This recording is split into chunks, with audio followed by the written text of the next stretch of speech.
Okay, good evening, everybody. It's 6:06, so we'd like to welcome everyone again to this virtual neighborhood meeting. For those of you who I don't know, my name is Patrick Biker. I've been a real estate lawyer in Durham for working on development projects for about 27 or 28 years. And some of you might say that's too long, but here I am anyway. It's my privilege tonight to be representing the Welcome Group, which is a first class flex space office and industrial developer based in Houston, Texas.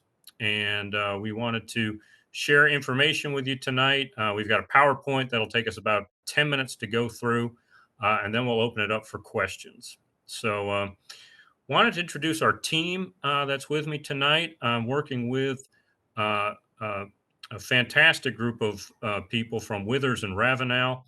It's been my privilege to work with Brendy Vega on other industrial projects, but in Wake County. This is the first one I believe we've worked on in Durham County. And so Brendy Vega is on the call. Also is Caroline Richardson. She's a land use planner with Withers and Ravenel. And then also on the call is our site engineer, a gentleman named Tucker McKenzie with Withers and Ravenel. So feel free to ask us any questions. If it'd be all right, why don't we just go through the PowerPoint and then open it up for questions after that? I do want to emphasize that we are doing a traffic impact analysis, or TIA, for those of you who may be familiar with that term. The traffic impact analysis for this development is being done by Kimley Horn and a gentleman there named Earl Llewellyn, who's a longtime traffic expert here in Durham, is the lead traffic engineer. That's still underway, but I'll be happy to share the results with uh, Ms. Mason Evans, Mr. Tier, anybody who wants them. Be happy to share those when they're complete, because we have to have the TIA completed before we can turn in our development application. And so, um, Brenda or Caroline, would it be possible to pull up um, the PowerPoint we wanted to share this evening? Have that be on everyone's screen. Yes, Caroline is about to share that. And if you all want to make that the largest window, you can go to the, at least on my screen, the upper right-hand button where it says layout, and click on that. And there should be a stack view.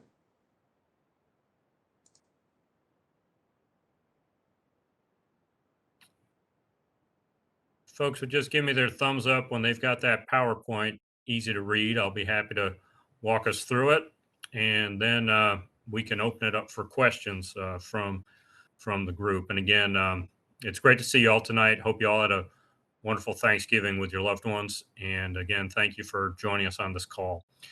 Again, what we're proposing is what this name is not etched in stone, but what we've come up with so far is Welcome Venture Park. Again, I'm representing the Welcome Group, which is based in Houston, Texas, and this will be their first development in Durham. And so, what we're proposing is an annexation and a rezoning. I do want to emphasize, though, that of all the acreage we're talking about, it's currently zoned industrial light out in Durham County, because it's being annexed into the city of Durham. That's legally it's a rezoning, but we're just changing it from IL industrial light to IL industrial light with a development plan. So that's the proposal that we're here to share tonight. Again, it's an annexation and a rezoning with a development plan. And we're going to submit those applications concurrently to the city of Durham. And if I could ask for the next slide, please. Yeah, here's the map. I'm sure y'all are familiar with this. It's about 160 acres that's in between Hamlin Road and Old Oxford Highway. For those of you who may remember, could you go back up one slide? or yeah. Um, for those of you who remember back in the 80s and the 90s, we had Mitsubishi Semiconductor there, right there, sort of across from Cattsburg, where Hamlin and Old Oxford come together, and that was a big deal back then. But unfortunately, I remember um, the semiconductor manufacturing uh, process changed quite a bit in the 1990s, and so that Mitsubishi semiconductor plant became somewhat obsolete. And then those of you may be familiar up further up Hamlin Road is Industrial Drive, where Freudenberg Nonwovens and Freudenberg Spunweb were located. And of course, Durham Public Schools has one of their facilities out there. And then, of course, as you go further up Old Oxford Highway, you eventually come to Trayburn Corporate Park. It's been my privilege, and this was pretty early in my career, to work on uh, uh, some of the companies or some of the Trayburn aspects of the Trayburn development. So why don't we go to the next slide, please? And so here we wanted to, I know many of you are familiar with this, but just wanted to make sure everybody understands that we had a pre-submittal meeting with the Durham Planning Department. Again, want to highlight that all the acreage we're talking about is currently zoned industrial light, and it's also designated for industrial development on our future land use map. The next step after the pre-submittal meeting is the neighborhood meeting. And that's what we're doing tonight. And I do want to emphasize that this neighborhood meeting is just a kickoff. I know some of you have my contact information, but my direct phone number is 919-590-0384. 919-590-0384. Anybody can feel free to call me anytime. That's my direct line in my office. You don't have to go through a receptionist or one of those things where you got to hit like 7 numbers to get to reach somebody. And I return voicemails within 1 business day. So don't hesitate to call me if you think of a question a day or two from now. You think, oh shucks, I should have asked that question. Feel free to call.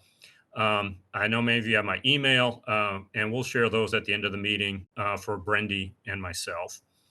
After the neighborhood meeting tonight, we'll be working on the application, which again is the annexation petition, the traffic impact analysis, and our development plan for the industrial light zoning district. That'll be turned in, uh, and then we'll have our staff review, which will take quite a while. And then the annexation goes straight to the city council, does not go to the planning commission. Can we go to the next slide, please?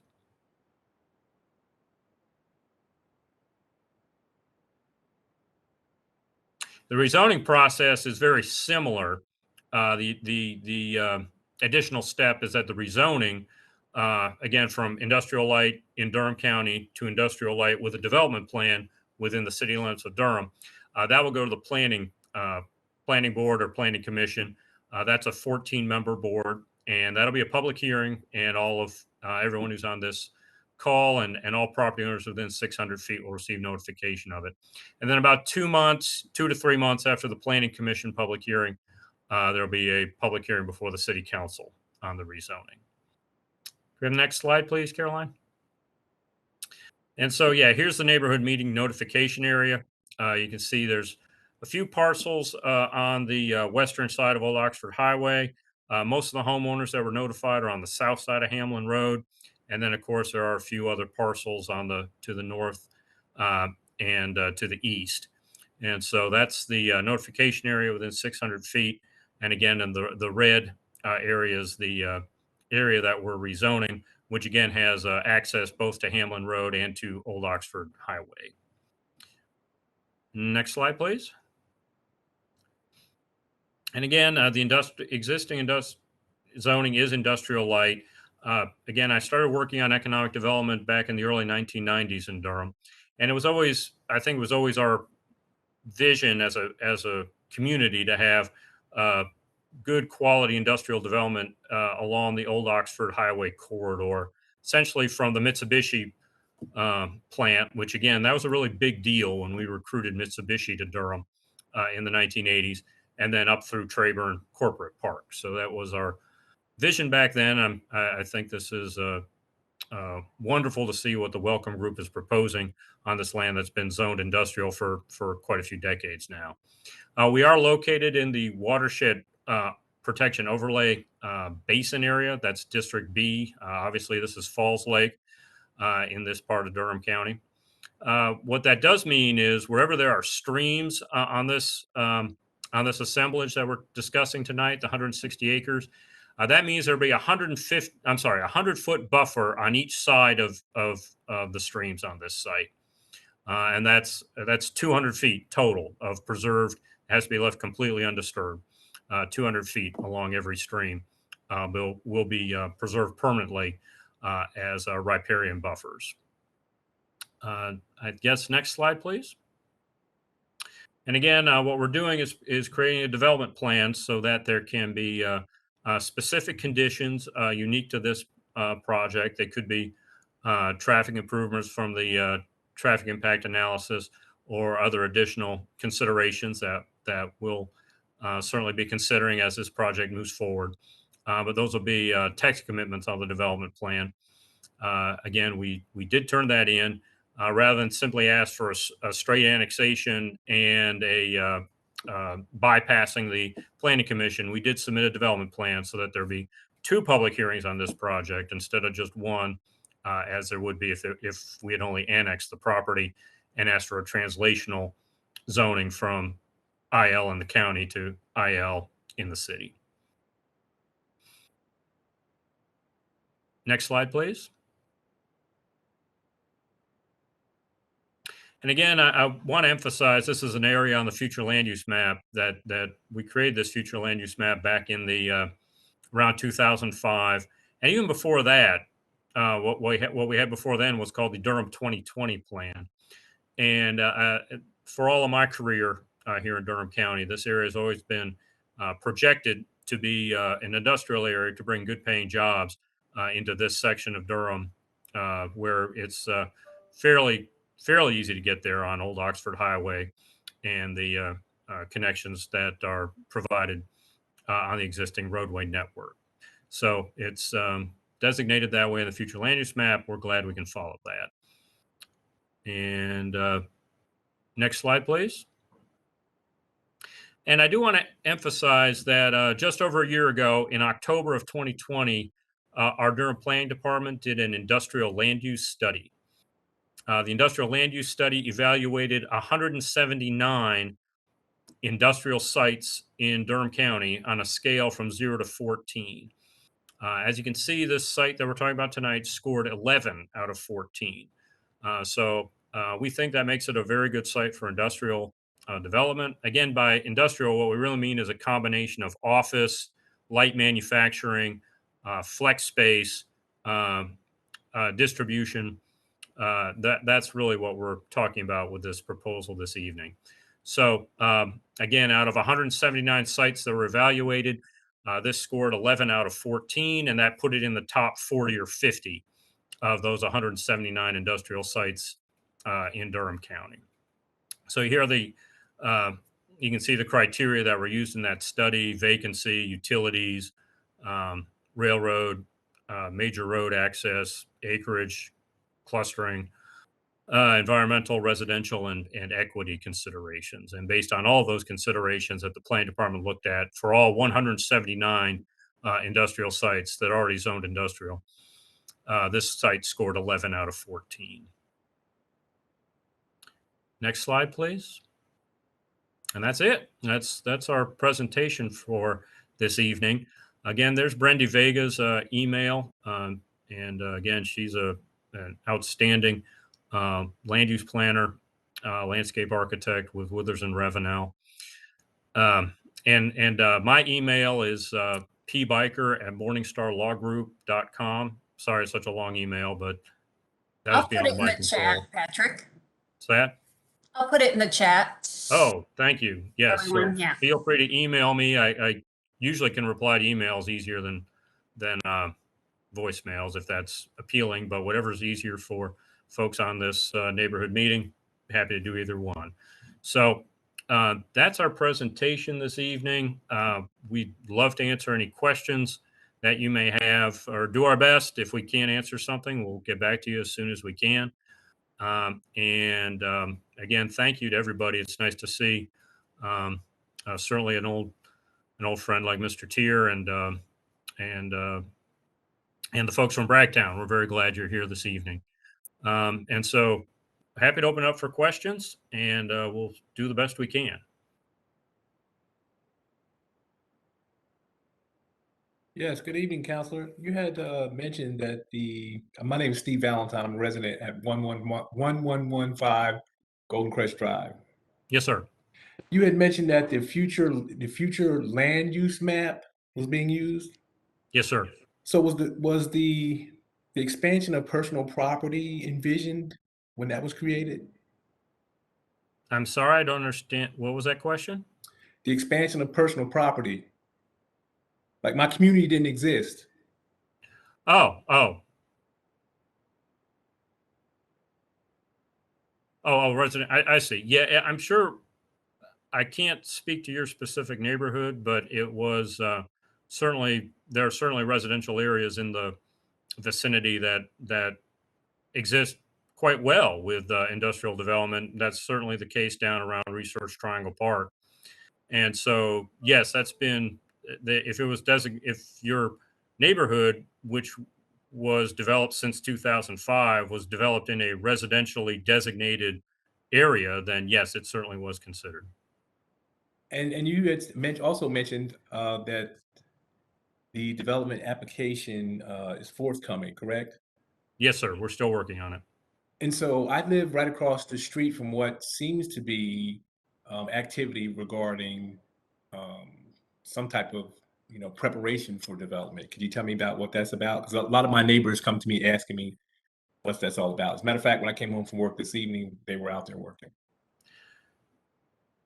I We're can, certainly doing some due Patrick. diligence on the site, but Brendy or Caroline, have you got any update on that? I'm not aware of any. There's certainly no permits for any significant. Uh, Yeah, so there is work being done, survey work. right. There is also soil borings to find out how much rock is in the beneath the surface. And that was completed, I believe. Um, but survey work is probably the latest. Tree survey Right. is probably what you've seen just recently. I have another question from one of the attendees when y'all get a chance.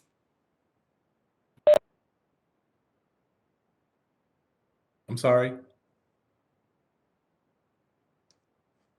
Caroline received a question. I think it's okay to share it, Caroline. Okay, this is from Valerie. It says, do you have any idea how many cars this development will attract and where are the proposed entrances? So it's two questions. How many cars will the development attract and where are the proposed entrances? I'm sorry. What was the second part of the question? Where are the proposed entrances? Oh, okay. Yeah, there'll be an access point on Old Oxford Highway, and are we also proposing an access onto Hamlin Road? We have and Tucker may be able to better speak to this. There is a collector that is proposed through Oh, this. that's right. And Caroline, if you could share the vicinity map, we can point to where that is. Yeah, that I'm glad you said that because we had a road back in the old days that we called Eno Drive, and we're not supposed to say that anymore. And so there's a on the comprehensive transportation plan. There is a roadway called Northern Durham Parkway, and that will be a connector from Old Oxford to Hamlin. So that will be providing access points for this development on both of those highways. Uh, the specific number of cars that are anticipated, we can't answer that at this time, but again, we'll be happy to answer that when the traffic impact analysis is done. In the, we expect it to be done sometime next month.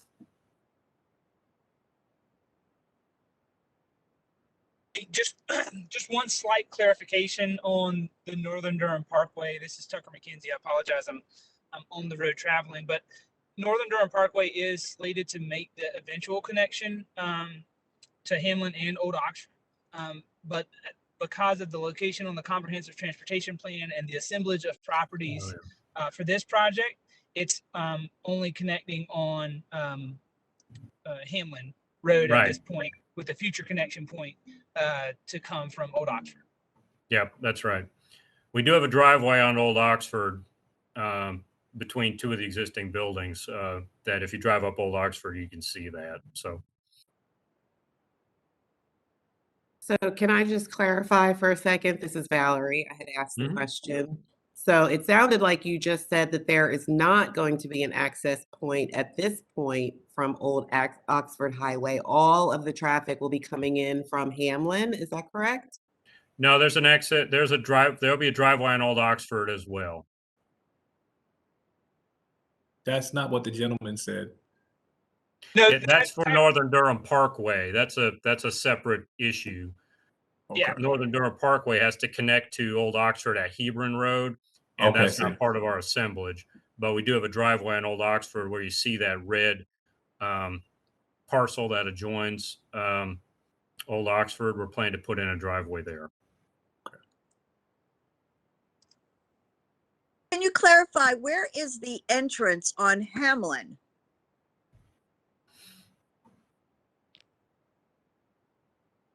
Has that been identified yet, either Brendy or Caroline? I'll speak to that. Thanks.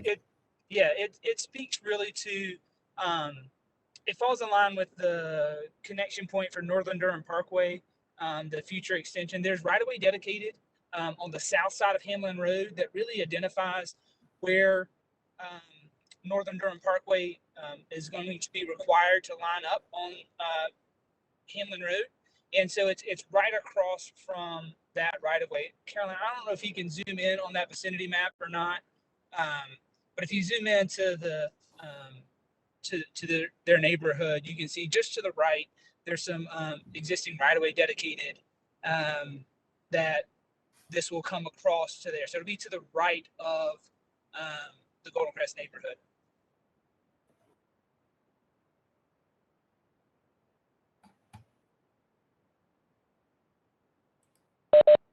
Unfortunately, I cannot zoom in on this application, but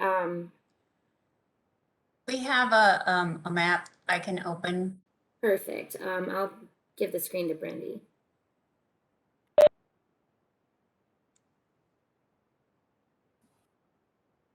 Right?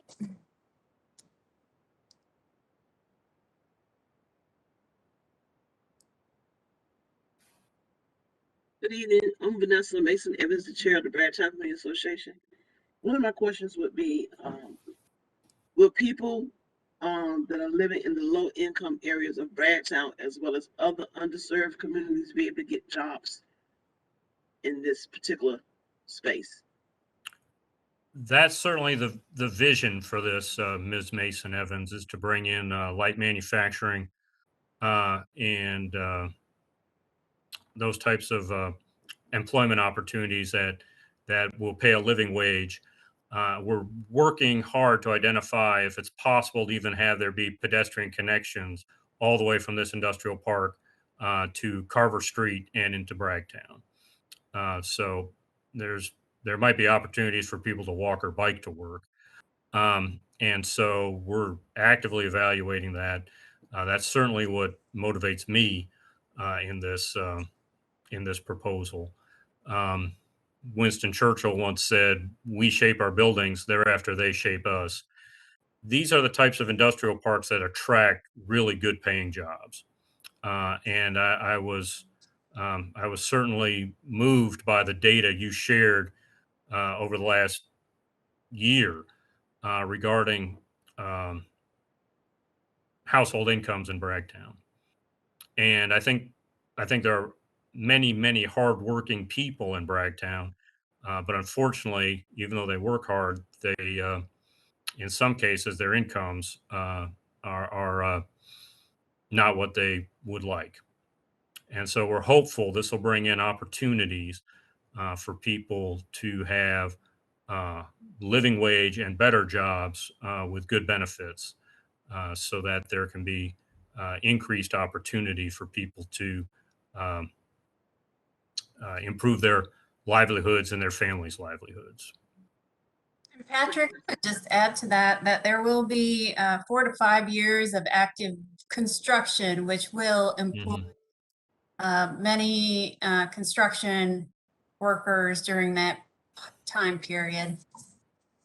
Yeah, excellent point. Yes, so certainly want to reach out to our, we used to call it MWBE. I apologize if that's not the politically correct term, but reach out to our MWBE contracting community in Durham and make them aware of the opportunities that'll be here, since this is going to be a multi-year build out for this location, since it's 160 acres.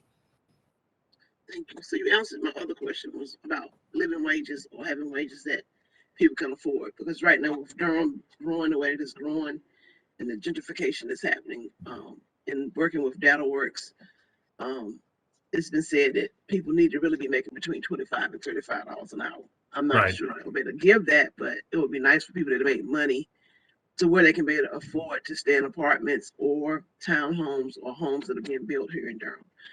The other question I wanted to ask, will there also be job training for people who do want to start a new career and what might be available?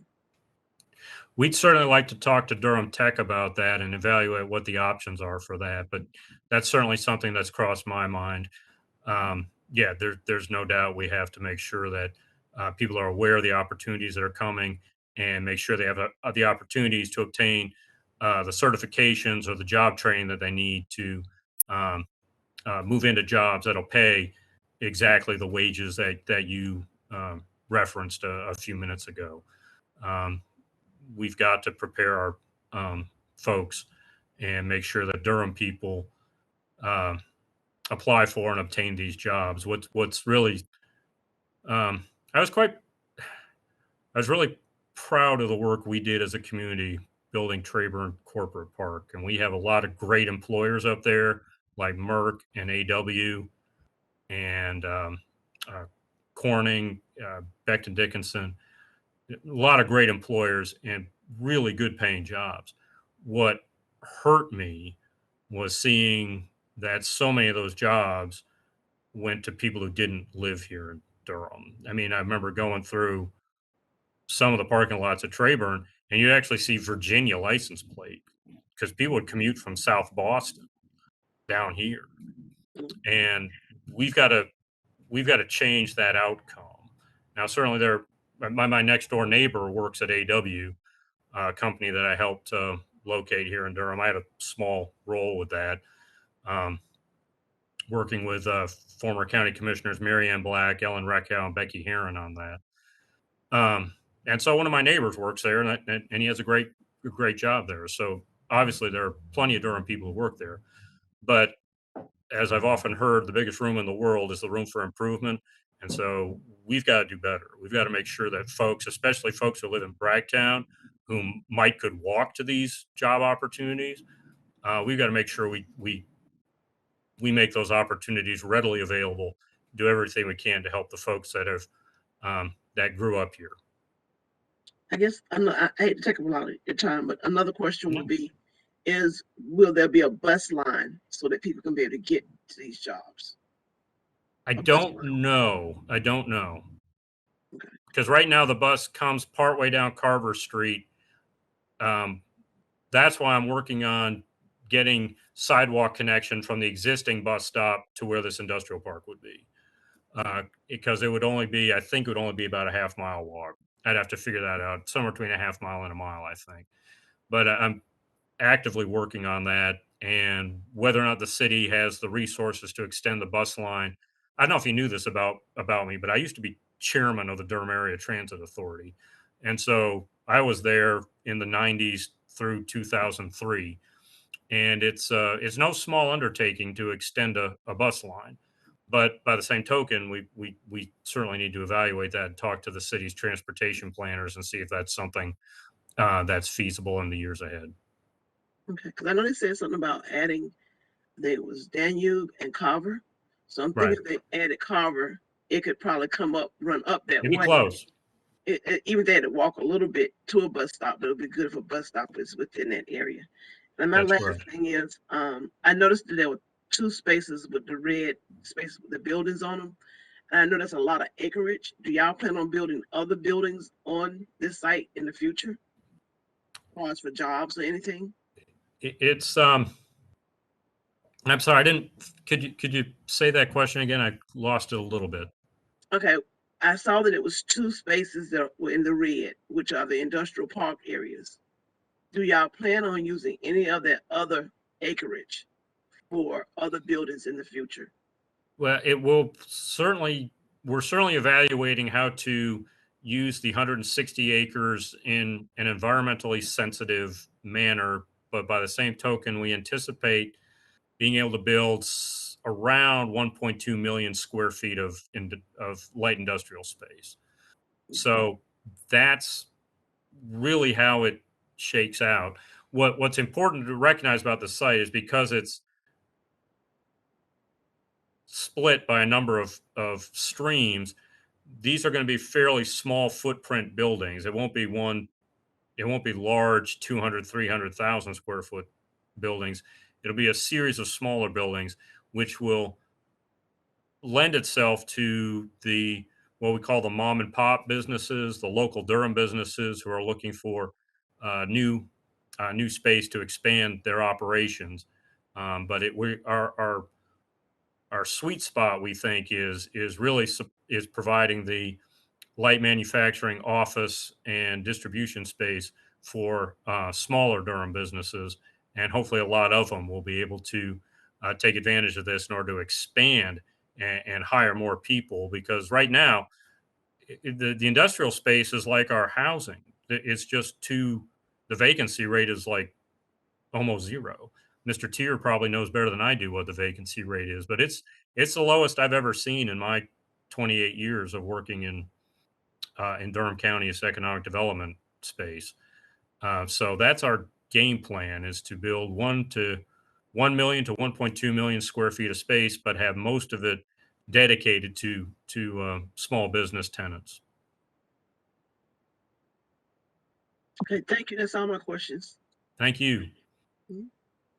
Hey, Patrick, this is Um, Bob Beckman. I'm the owner at 3333 Industrial Drive. Can you guys hear Oh, me? great. Yeah, I can hear you, Mr. Beckman. Thank you. You were very welcome. I appreciate the presentation, and it's very nice that we're finally developing some good property up there. I do have one question, and that goes to you and the developers.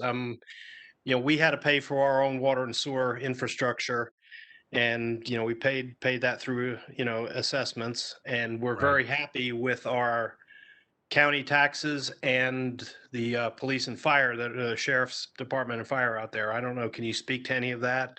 Yes, sir. Is the goal going to be to annex everybody? Because that's where I kind of choke. I'm shocked to hear that. I've never heard that before, Mr. You've Beckman. never heard that, right? No, Okay. never. I'm shocked. What the General Assembly, I believe it was in 2012, repealed involuntary annexation. So the only way your property can be annexed will be if you sign an annexation petition asking for your property to be annexed. We are petitioning for annexation in order to obtain water and sewer service. Um, uh, because of your situation, you're paying the double rate for water and sewer. We would Well, pay we're the paying base. double for, we're paying Right. Water Plus, Right. but there is sewer service to at least behind our property, and this development's going to back up right to us. Mhm. So, there is sewer there, but I'm sure it has to be upgraded Right. based Oh, on yeah. the Yeah, tenants. our team of Withers and Ravenel is evaluating that. Obviously, it's all the water and sewer infrastructure has to be financed by the Welcome Group, and so we're in the process of investigating and evaluating that right now. But we understand that's the private sector's responsibility. But to answer your question, which I've heard many times, no, there is no threat or potential for your property to be annexed on account of this proposal moving forward, if we're fortunate enough to obtain approval from the city council. Right. Okay. I think it's great. I've been waiting for 20 some years to get Right. what it was, the Durham, what was it? What was the Eno Drive loop that we were supposed to have 25 years ago or something? Right. You've been around long enough. Yeah. So that's a good place to develop. But the Hamlin Road thing is a problem. You know, the dumps going Yes. on, and they got landfills. The traffic, the roads are getting beat up. Right. So yeah. No, we're certainly evaluating that. We may have to resurface sections of it. That's just the way it goes. Yep. We'll certainly, as I mentioned, we'll be happy to share the TIA when it's done. If anybody asks for it, we'll be happy to send you the executive summary of it. I mean, the full TIA is, I mean, it's like, shoot, man, it's like 2 or 3 inches thick. So you don't want to look at that. Well, I see. But We'll we'll send you a summary. I see they're doing studies, and obviously the property's getting looked at. So I used to take my dogs walking back in the woods back there. So I know the property, but it's good. I'm very supportive of the development, and I'm sure you guys will do it a good way. Yeah, Welcome Group has an excellent reputation, and they want to do an absolutely first-class job for their first project here in Durham. Yeah. Thank you, Mr. Beckman. You're welcome. I did want to ask if everyone can see my screen now. I've got the loop pulled up here. And so there's an existing right-of-way to the right of the neighborhood here. This is Sweetgale Drive. And so that would be the connection point there. Actually, it's a little further right, Brendan. A little further right. Yeah, Okay, yeah, it's this is further up from Hamlin.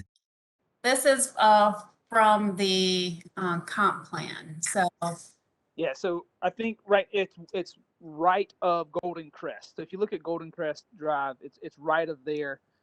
Actually, the backside of Golden Crest and Sweetgale Drive, those lots back onto a what is dedicated as the Northern Durham Parkway right of way, and that's where that right of that drive, and where it's a few hundred feet right of that drive on Hamlin Road is where that connection point would be. I think that's pretty accurate. I mean, I have like a I said, map. I live at 1115 Golden Crest, and it's right across the street from my house. I mean, you can see that it's a carve out for some type of ingress and egress. And there's also construction related materials that are already being put in place. So when people tell me that this hadn't been approved yet, it would appear to me, despite the word usage, due diligence, that this is actually something that's happening. I mean, I'm not completely against it. I mean, I just don't like the just disingenuousness of, projects when they move forward. Like, just be upfront and honest with people about what's going on. I mean, I see this construction or this activity going on. It's been going on for over a month. Sir, that's limited to surveying and rock investigation. There are no permits for actual construction on this 160 acres. It's simply due diligence, and we've had to walk away from sites because we found too much rock. So we have no permits for any construction whatsoever at this time. Okay. And we wouldn't have any permits until after the annexation's approved. It looks like we have several questions in the chat, so we kind of need to kind of cover those. Sure, please. So first we have a question from Tanya. How will this affect the taxes on our homes?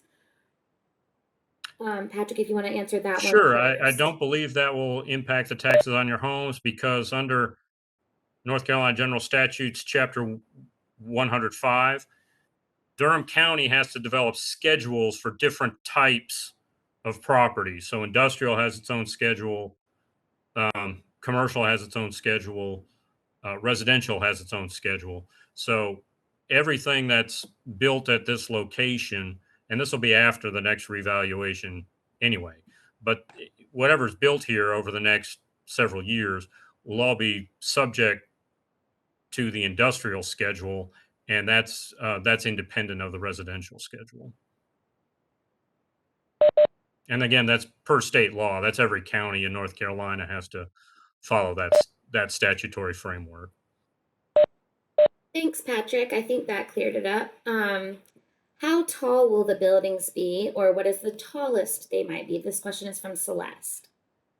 Oh, that's a great. Are we planning to just be single story here? I would have to defer to Brendy on that. Celeste, I think it's all just going to be single story. At the most, it'd be two, but I'm pretty sure our game. What do you think, Brendy? Is it going to be pretty much all single story? I hate to say single story because the height of single story is sometimes taller than That's true. Could be. so what might appear to be 2 stories, maybe single story. And Tucker, you may have a better idea. The Welcome Group has built similar buildings in other states. So it is a single story, and I'm Probably about 35 feet, Celeste, or less. Yeah, that's where I was going to go. Approximately 35 feet on the high end, with the single story clear kind of place. So. All right, it looks like we have another question from Valerie. How far in advance can we see the specific proposals prior to your presentation to the City Council? And will there be a period for additional comments once they've been completed? Where will the documents be located for our review? Well, at the time we turn in the development plan, the TIA will be happy to send out. The development plan should only be, what do you think, Brendy? 3 sheets, 4 sheets? No, I think we're getting to about 4 sheets. We have to do Yeah. conditions, the bubble diagram, and a couple maybe transportation. So yeah, I'd say 4 sheets with a cover sheet. We'll be happy to send those out when we turn them into the city, and you'll have plenty of time to look them over, like months, several months before there's any public hearing Yes, in and you regard can to also- those, regard to that information. So if you say, please just send us your email. We should be able to shrink the file so that we can email it to you we pretty can easily. post it on our website as well. Yeah, that too. And the city will put up files on their Engage Durham website. And I will drop the link here, but I will email that to everyone. So it's durhammysocialpoint.com. And if you look on there now, you can look in the file. They'll put in the development plan and the zoning map, what date the case was filed. And there will also be a place for you all to enter your comments. Awesome. Yeah. Hey, Celeste, you have another question? I think we have a couple more. Oh, okay. But yeah, Celeste, we got your last question.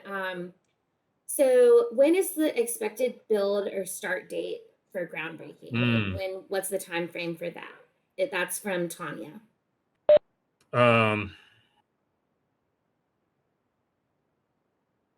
Let me think. So we're December. Well, Patrick, It's probably going to take us a Tucker's year to thinking get the project approved. My guess, Brendy, if you want to hazard a guess, I would say it'll be about a year.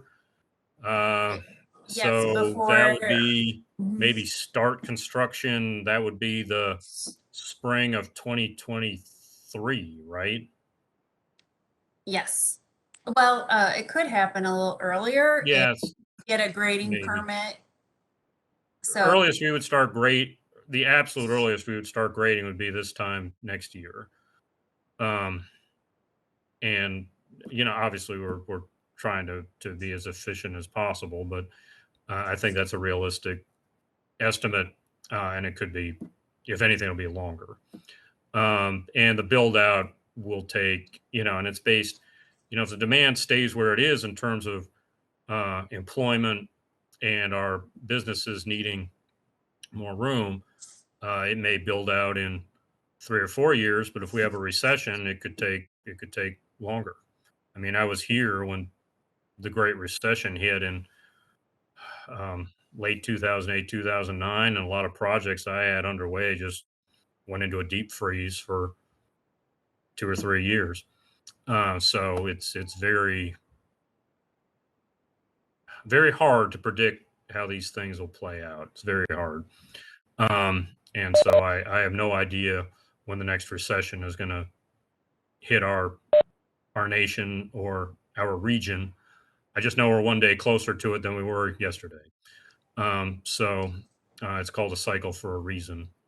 But I think at the absolute earliest, we'd start construction approximately 1 year from now. Great. Next question is from Valerie. Oh, no, wait. It's from Natalie Pickett. Can you share what percentage of the 160 acres will remain undeveloped? For example, buffer areas, etc. And do you know whether the land is old growth or new growth forest? That is something we're working on right now. We'll be happy to share that information with you next month when we have it figured out. That'll be on the development plan that we're discussing tonight. That'll be information that we can share with you once the development plan is done, and that's a work in progress. But again, we should have it done before Christmas, and we'll be happy to share it at that time.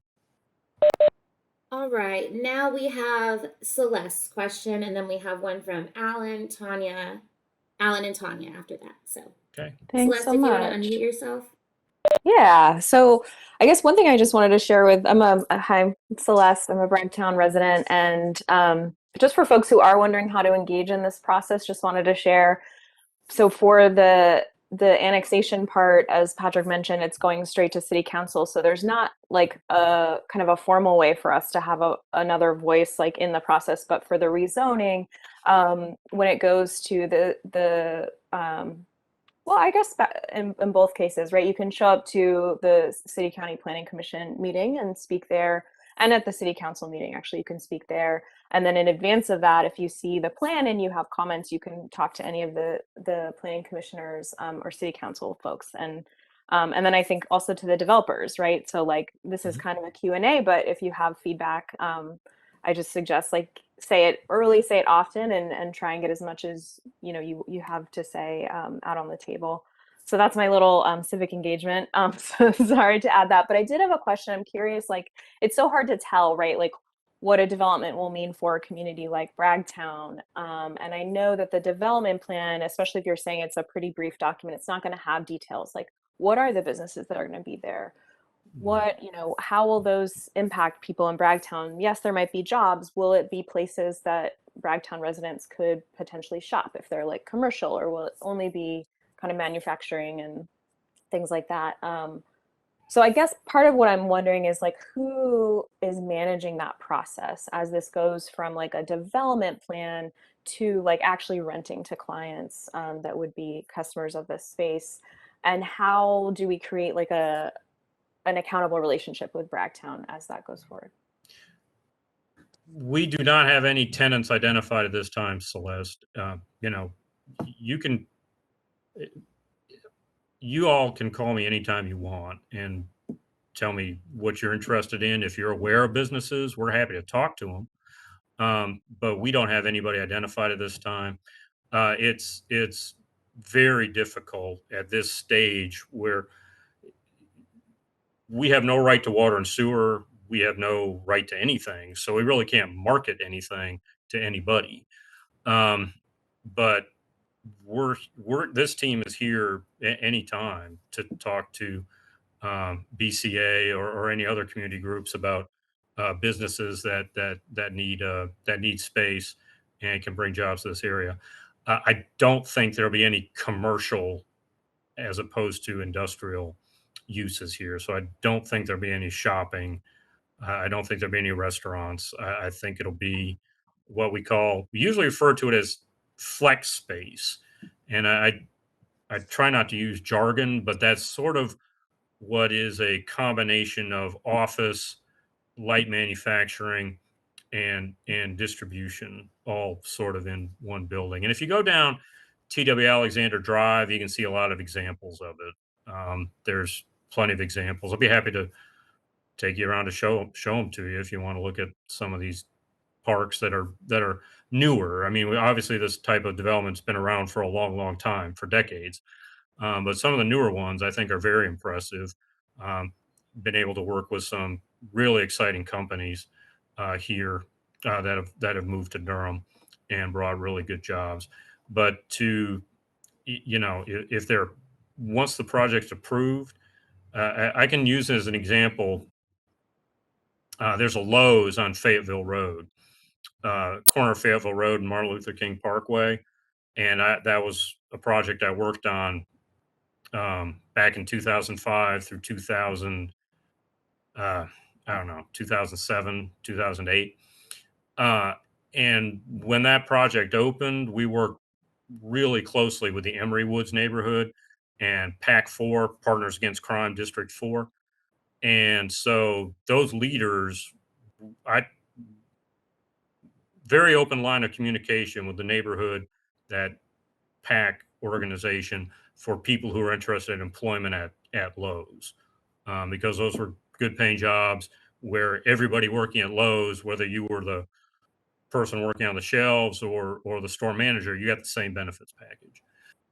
And so I was happy to help people, introduce people to the human resources team, to anybody else, so the community would get as many benefits as possible from that store.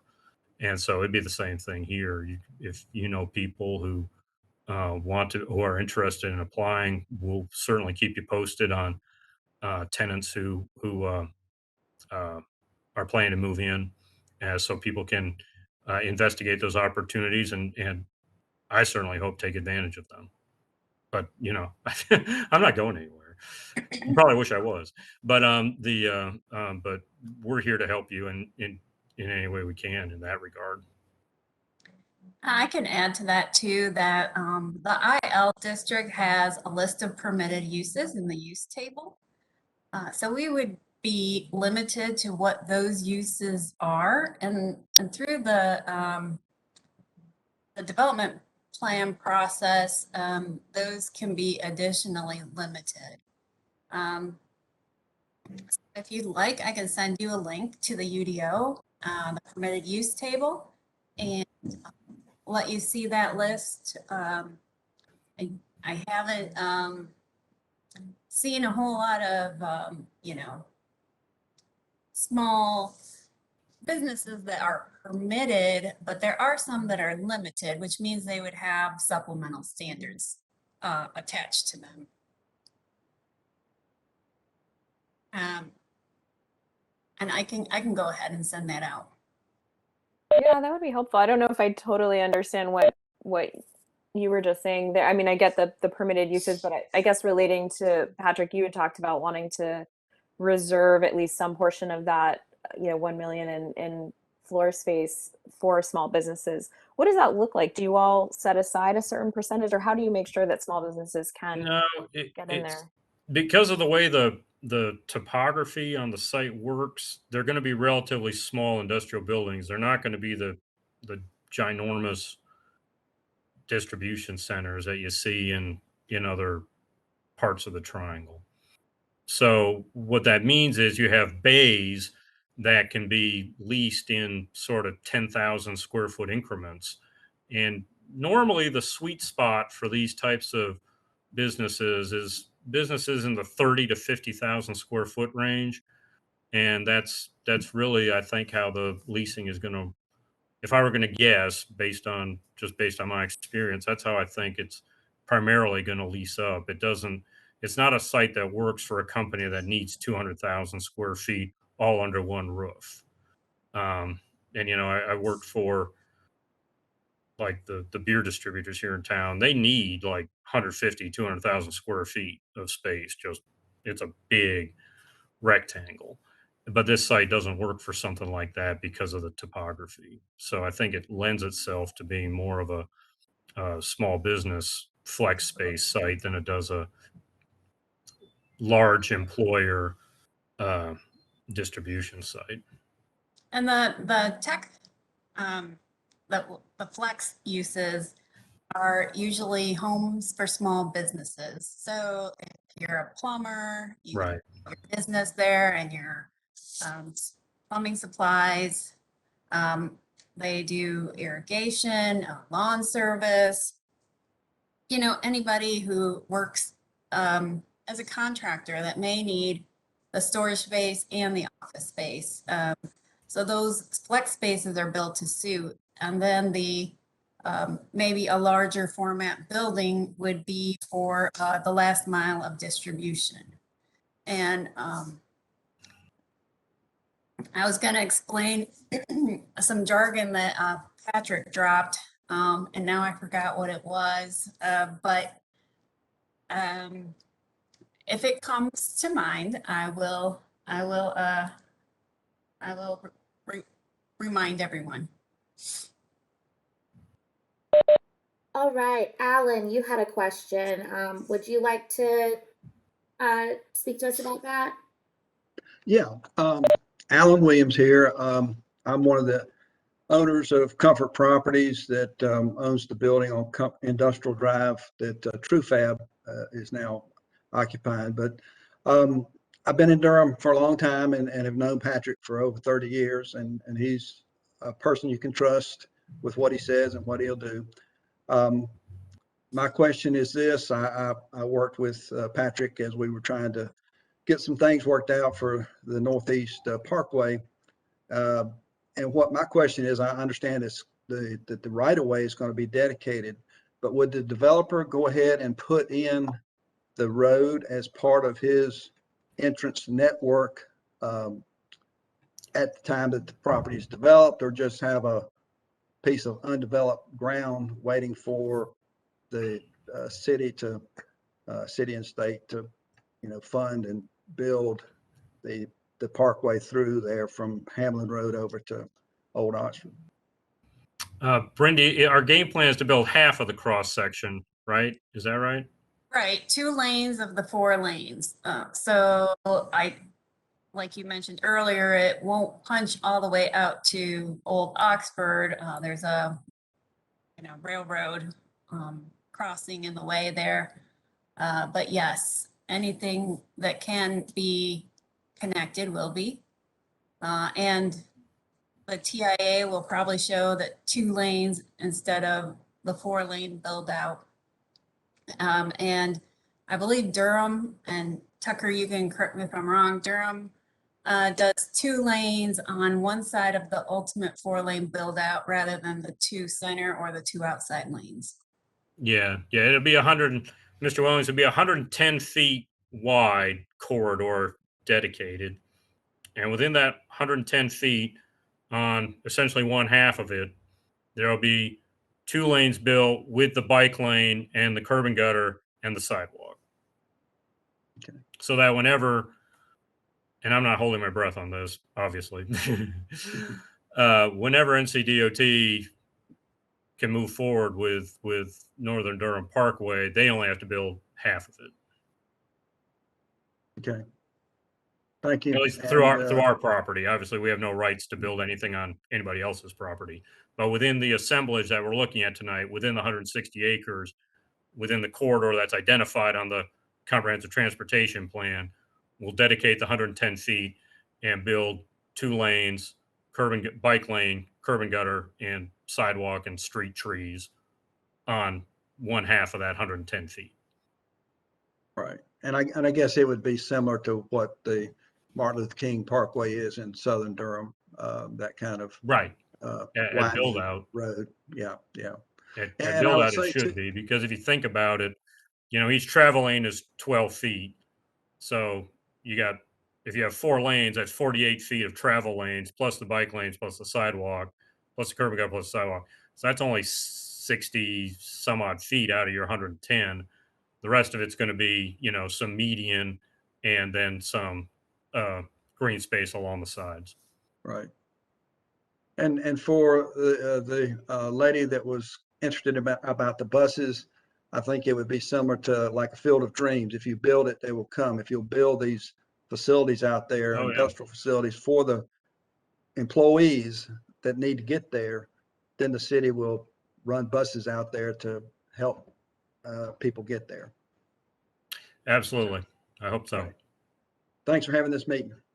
Yes, sir. Thanks. Thanks for attending. Really appreciate it. Good to see you again. So Michael had a question about pedestrian or bike running trail. So that will be part of the street network as either, I believe there's a shared use path along this section. If you're familiar with those, Michael, if not for everyone else, they're either 8 or 10 feet wide and can accommodate more traffic than a regular sidewalk. And there's also a trail plan along the rail corridor.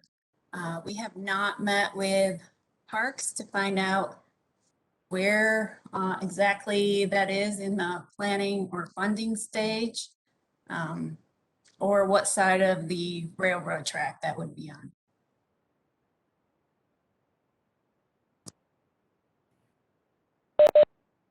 We have a question about from Tanya. Is there anything in place for the homeowners to be compensated for the inconvenience of noise and construction? Patrick, would you be able to answer that? No, I don't believe that's feasible. Okay, that answers that question. And then we have another. What is Welcome Group's plan to use environmentally sustainable building practices in the actual construction? Are there any considerations for that? We'll certainly look at that as we're fashioning the development plan. Off the top of my head, I don't have any specific answers to that question. But again, Welcome Group is an industrial flex space developer that's got decades of experience. They certainly use the most appropriate construction techniques for creating industrial buildings that are both, aesthetically pleasing and appealing to our businesses that, as I mentioned earlier, we're out of industrial space in Durham. So this is the same level of demand that we have for housing in Durham. There's just way more demand than there is supply. We'll certainly look at those environmental issues. Brindy and our team will look at that and see if there's any text commitments we can put on the development plan, and then we'll share that with this group next month. Has anybody else received any questions that maybe weren't shared with the entire group, or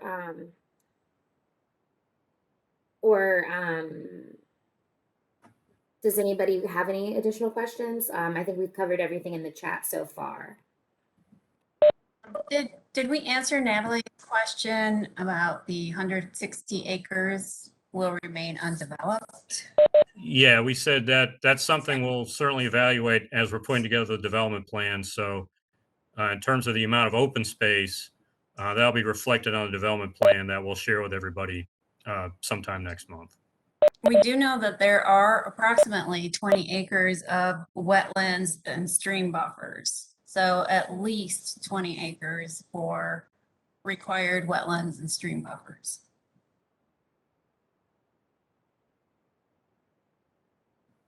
I had one more question. I know y'all are saying, there's no way, you're so early in the development plan, you haven't recruited any tenants. But who manages the property after it's built? The Welcome Group will manage it. It's a long-term. The vision is for it to be a long-term hold. So you should be dealing with the same team for many, many, many years on this project. There is no vision of building it and then selling it. I mean, if some company came in and said, we really want to buy 10 acres and build our own building, obviously we would listen to that, but that's not the game plan. And that's generally the Welcome Group's model, is to develop and to stay? Develop and be a long-term owner. Yes, long-term investment in the community. Make sure it's maintained to a first-class standard for decades to come.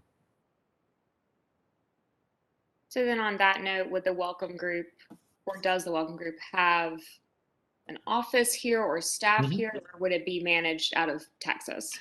No, it'd be managed locally.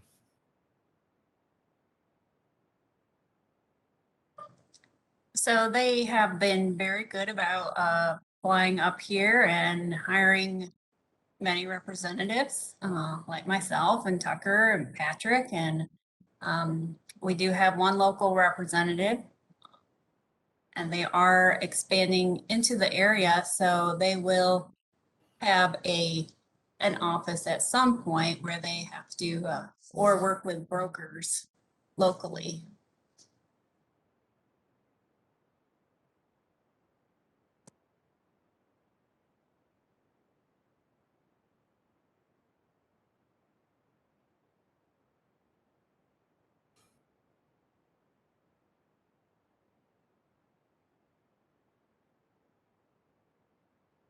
This is Steve Valentine again. So how soon is this going to be before City Council? Probably towards the end of next year, Mr. Valentine. Okay, thank you.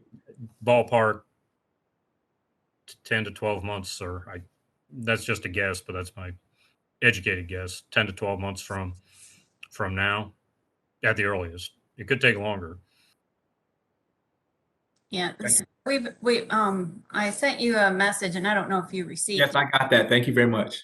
Okay, we have had phase 1 environmental wetland delineation, the soil borings, the surveys, the tree survey. So I'm sure you have seen a lot of people on the site. Yeah, it's a challenging site. I mean, there's no doubt about that. So yeah, it takes a lot of due diligence for any company to decide whether or not to move forward with something. And as I mentioned, there are certainly sites in Durham where we had to advise our client based on the rock borings to just walk away, and that's just a sunk cost of doing business. You spend tens of thousands of dollars and decide, you know what, it just doesn't work, and that's just the way life is sometimes. So yeah, there's a lot of due diligence going on right now to make sure that there's um, a viable site here. I mean, I can appreciate that, but as a property owner coming home in the evenings and seeing people walking through the Oh woods yeah, where you live is quite alarming without knowing exactly what's going no, on. I appreciate that. Your point's well taken.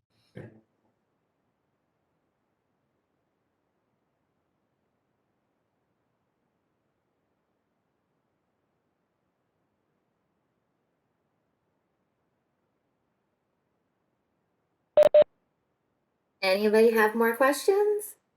We are here and happy to answer them. And again, if you think of something, if you wake up tomorrow morning in a cold sweat because you thought of a question that you should have asked, feel free to call or email Brendy or myself. We're happy to talk to folks just about any time. And again, although we are the sad reality is folks like Withers and Ravenel and Morningstar Law Group are really swamped. So if we don't get back to you within an hour or two, it's nothing personal. It's just that we're trying to put out fires somewhere else at that time. But again, it'll be very unlikely that you don't get a response within 24 hours from this team. Again, I've been very pleased to work with Withers and Ravenel on Industrial Park and Wake Forest, and I think it's going to be this will be another first class industrial park for Durham, like the one we had for another client in Wake Forest. Just so everyone knows, I did post a link where you will in the coming weeks be able to see information on the project. It's in the chat, https://witheroseravenel.com/public meetings. And if you forget, you can go to our work on withersravenel.com and then go to public meetings. And then there's a list of all our public meetings and all our projects that we're working on that require public meetings. So just keep an eye out for that in the future. You can keep checking that link. Yeah, and a lot of these links we can, any of these links that we shared tonight, we can email out to you if you registered with your email address. Yeah, email is the most effective way for us to share information. So again, we'll be happy to share a summary of the traffic study and the development plan. Unless something happens, we'll have that available for everybody before Christmas. We did receive another question from Helena. My apologies if this was covered previously. What are the anticipated implications of annexation? I know we talked about this earlier, but we might just want to recap Sure. what our answer was. Yeah, that's a very important question for folks in this area. In terms of annexation, state law forbids annexation of any property unless the property owner signs an annexation petition that specifically requests for their property to be annexed.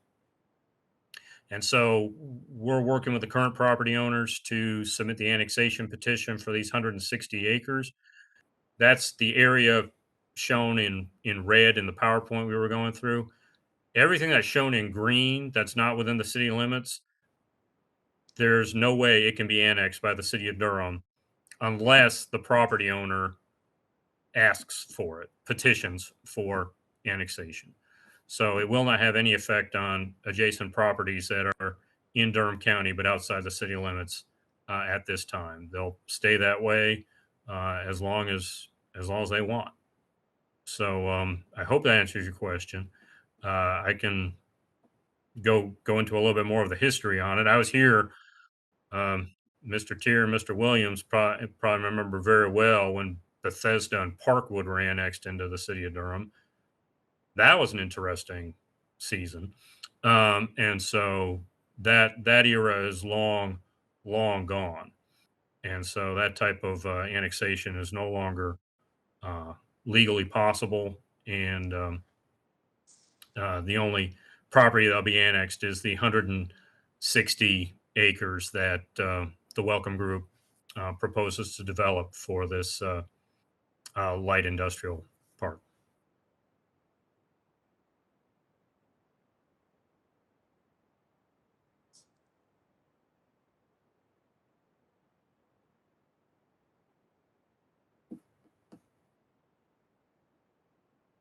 I hope that answers your question, Ms. Craig. If you need anything else, don't hesitate to call.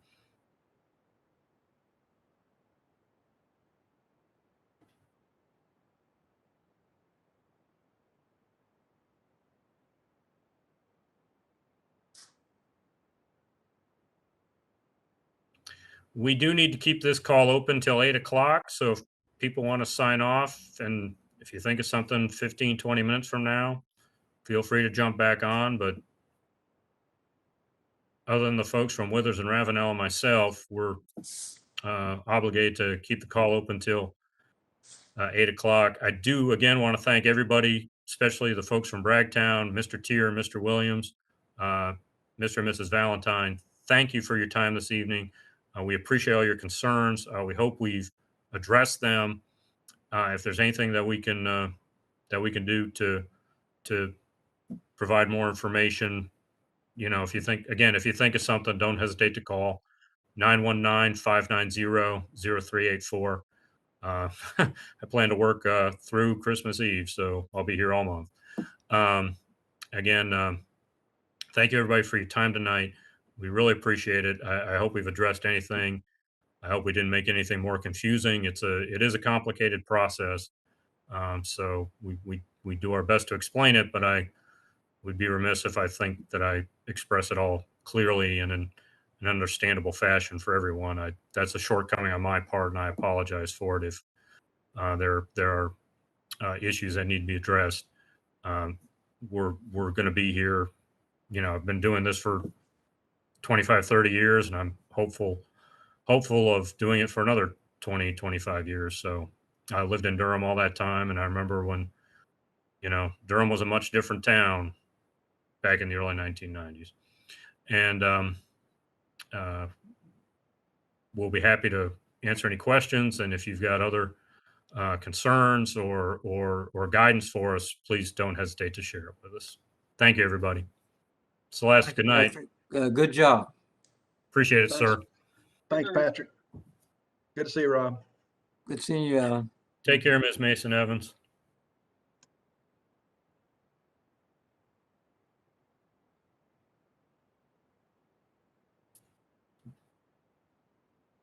Thank you, Patrick. Thank you, everybody. Take care. Great to see you. All right. Good night.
What was the question from Ms. Craig?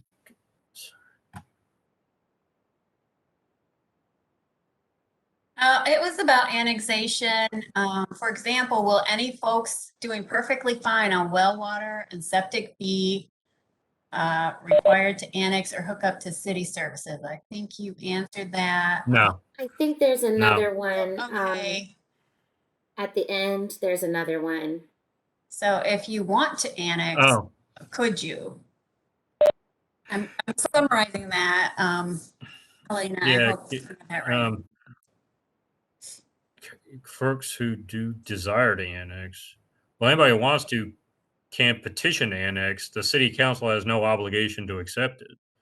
But I'll try and type on. Can I type on this? I'll just ask her to call me.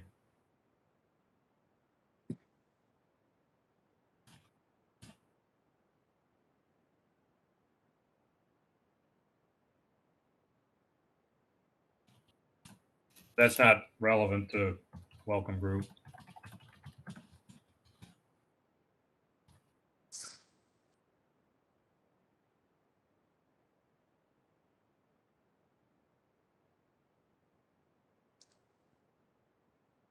Because she'd have to do a utility extension agreement too.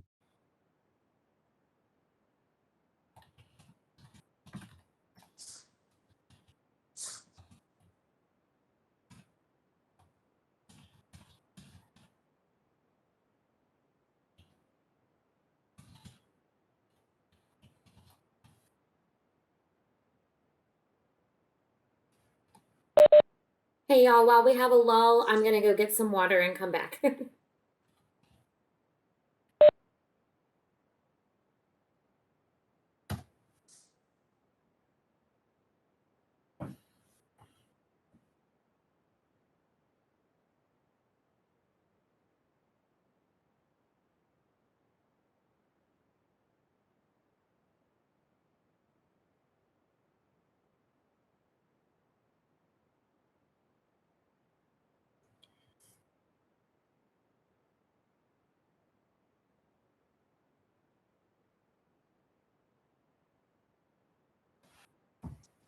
Tucker, if you want to hop up.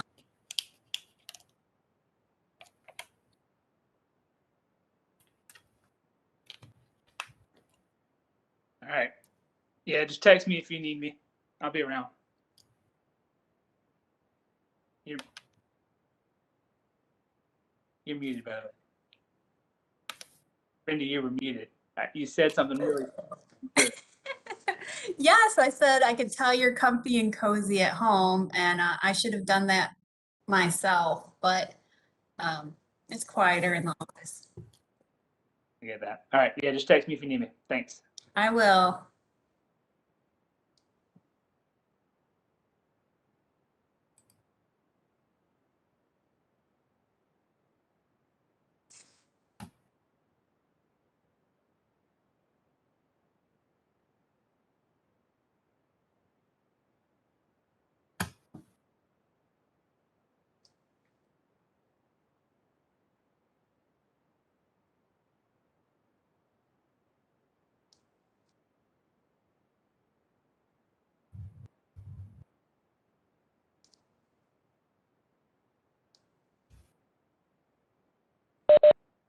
Brandy, I did add those slides to the PowerPoint earlier.